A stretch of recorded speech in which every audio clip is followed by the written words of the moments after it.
dihadapkan di mahkamah. Session Muhammad Effendi, Osman Effendi, Muhammad Saleh dan juga Nur Rajah Mak Zain, masing-masing di Seksyen 1 dan Seksyen 2 Selayang.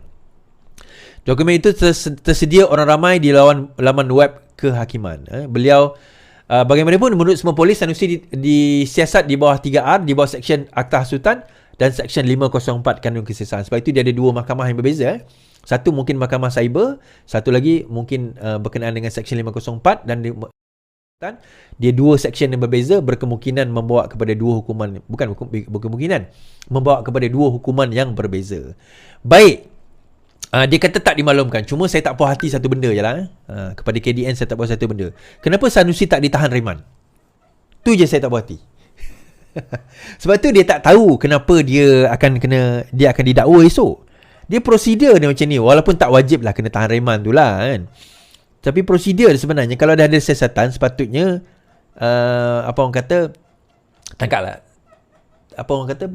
tangkaplah dulu, masuk dalam lock-up untuk tahan reman.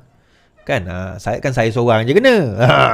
Mungkin sebab dia menteri besar lah. Okay. Sebab apa tahan reman ni tuan-tuan? Macam pengalaman saya kena tahan reman lah. Telefon kita kena ambil, laptop kita kena ambil. Jangan kata ni, masa saya kena tahan ni, saya kenal I.O. tu orang Sarawak jugalah. Jangan kata laptop, kan? Telefon.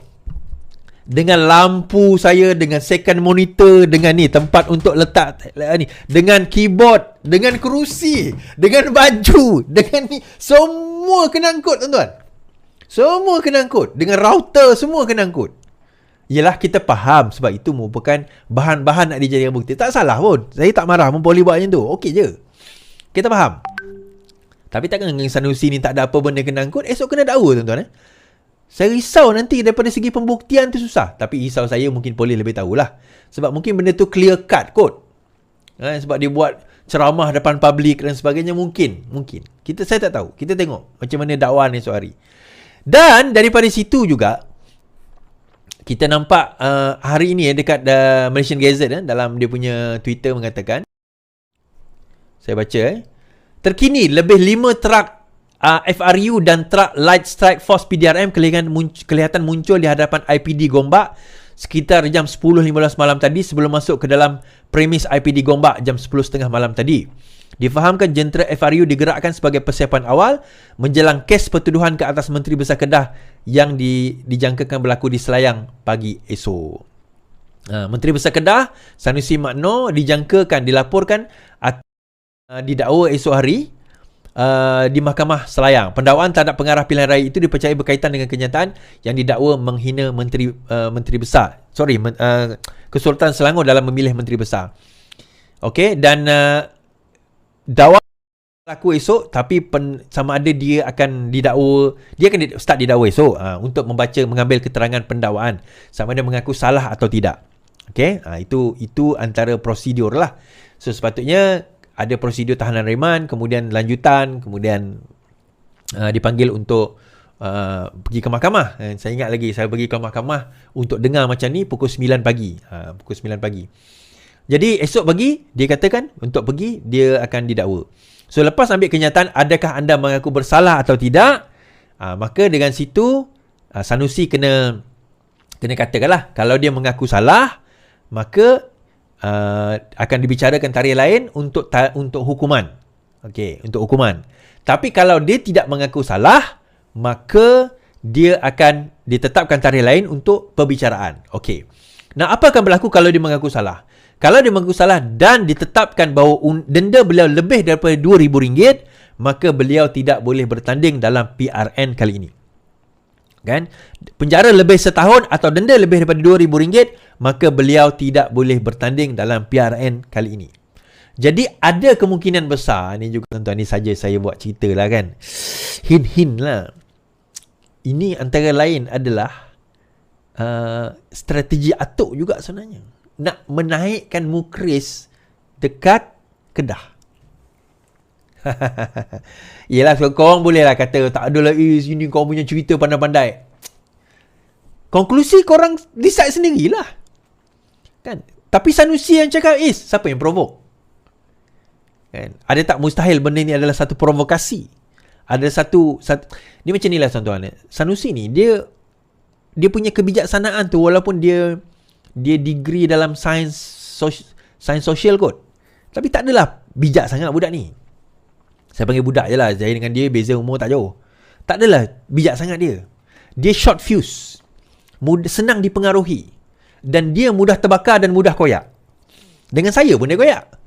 Saya siapa dengan level dengan dia? Dia menteri besar kot, saya orang biasa je. Tapi dengan saya pun dia koyak. So apa dia buat tuan-tuan? Ada kemungkinan bahawa diletakkan, diimplankan dalam kepala dia supaya dia duduk gasak ni. Gasak, dia duduk cerita. Bantai. Sampai dia tersilap cakap.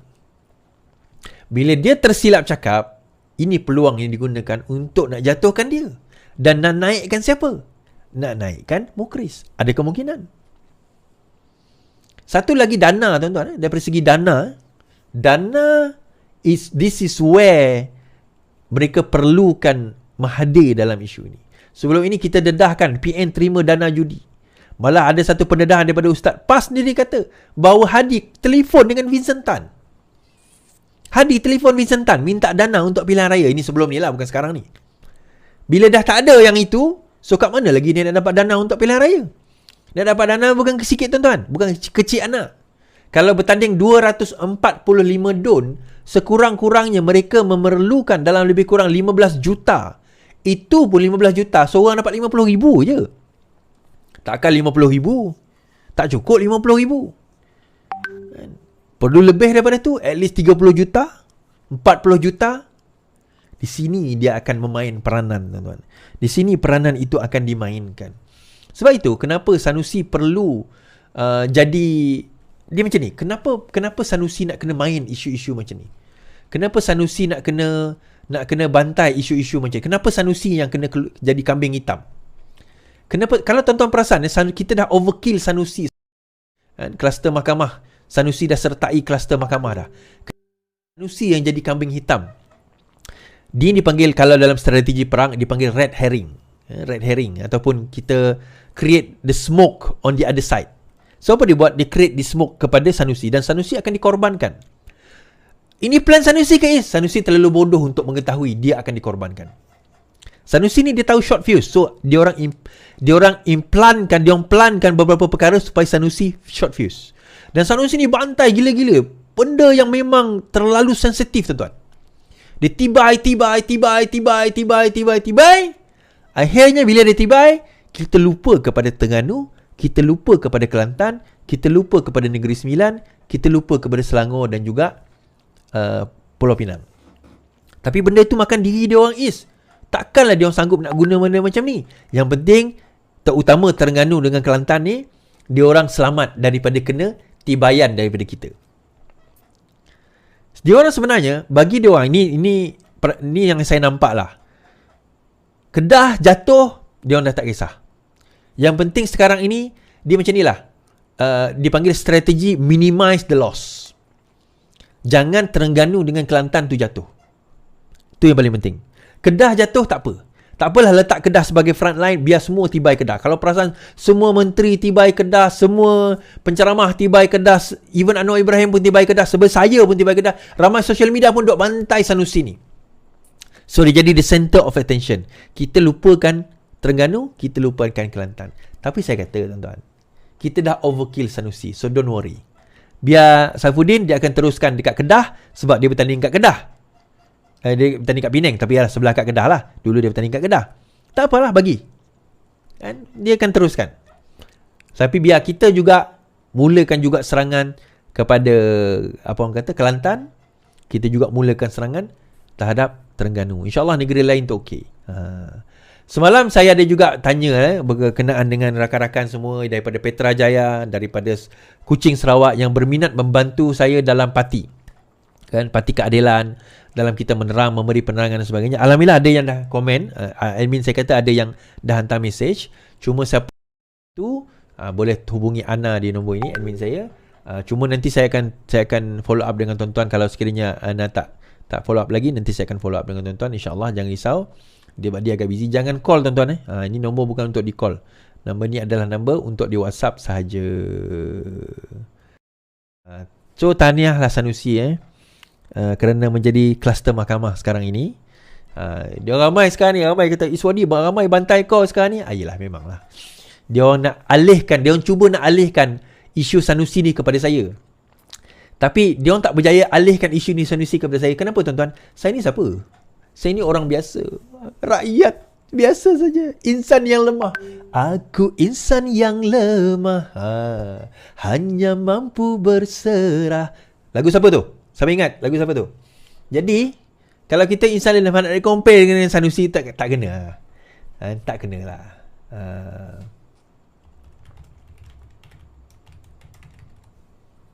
Okay.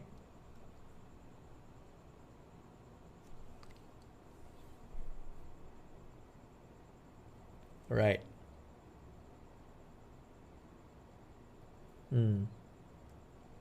Okay, so jangan risau.